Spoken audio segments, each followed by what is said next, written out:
Should you use mediation in a high conflict divorce? It's a great question. My name is Goldman. I'm the director and founder of Goldman and Associates. Our firm has a primary focus on family law issues here in Michigan. And today we're continuing our video series designed to educate and inform the public. So please subscribe to our channel. You know, I say it's a great question. One of the viewers said to me, you always say it's a great question. Well, you know what? There's a lot of great questions here. What's great about it, sometimes it's the question. Sometimes it's the fact that the question is asked. You know how many clients don't ask the question?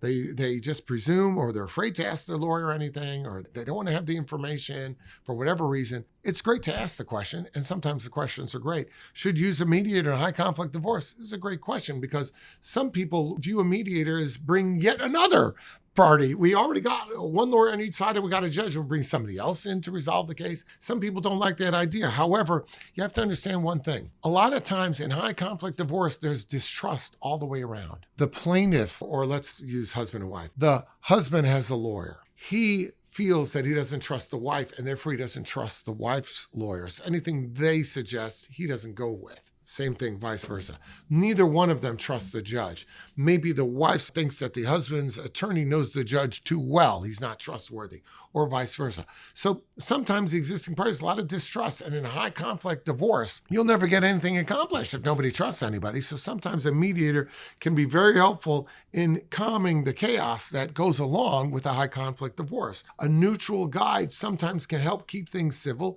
and get things resolved. You also understand too, there's a time element and a cost element. Using a mediator to resolve a case is faster and in most cases cheaper than going before the court and having a trial. There's a certain finality that you bring to it because the mediator works out a resolution that the parties agree to. So it's a settlement. It's not a judgment. There's not going to be an appeal. You know, it's going to likely, more likely than not, there won't be appeal. The case will end. That'll be it. So, you know, there's what to be said for that. You can fight over small little things and the judge can make a ruling and you may win or you may lose. But, you know, you got to look at it at some point in time as a business decision. Your marriage to some degree is a business. You're winding up the business. Does it make sense to fight about every little thing? You cannot die on every battlefield. I've had people arguing back and forth before the court whether or not a visa late fee should be paid by the plaintiff or defendant, $20 late fee. Imagine people hiring two sets of lawyers costing $400 an hour a piece, arguing over a $20 late fee. That hearing is costing $1,000 to fight over that stupid late fee. I could not believe it. You know, you get people who do these kinds of things without thinking. They're not looking at the substance and the business end of it. They're just involved in the fight and they're getting tied up in the web of that fight. It's a big mistake. You got to let your lawyers conduct it in a business-like manner, and they got to tell you, look, I know you love that picture. I know that you're probably entitled to it. I know she only wants it because you want it, but you know what? In this day and age, go online. You can get the exact identical picture, and you won't pay lawyers' fees to get it. So, you know, you got to choose wisely in these kind of things. A mediator is one of those wise choices that you can make that will help you get to the bottom of things. Sometimes you have to hear from a third party that this is a good idea. This is what the court will probably order to get the parties off dead center. It's so amazing. I have had so many cases here in the office, and I talked to all the lawyers here. We got 30 lawyers here, and we all are always collaborating on these things. And you know how many times a case gets settled 9 months later for the offer that we made the other side 9 months before. Same thing. Could have been done 9 months ago. You know why it wasn't?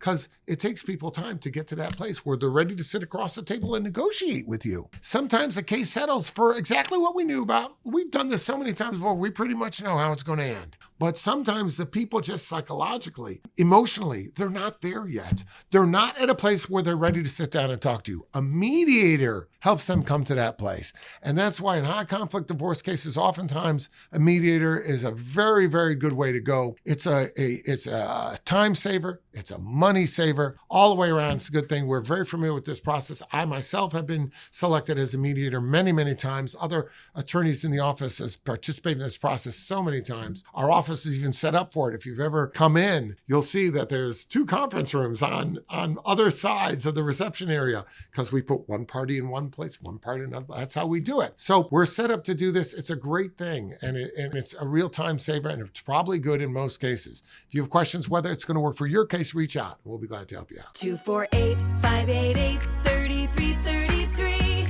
248-588-3333.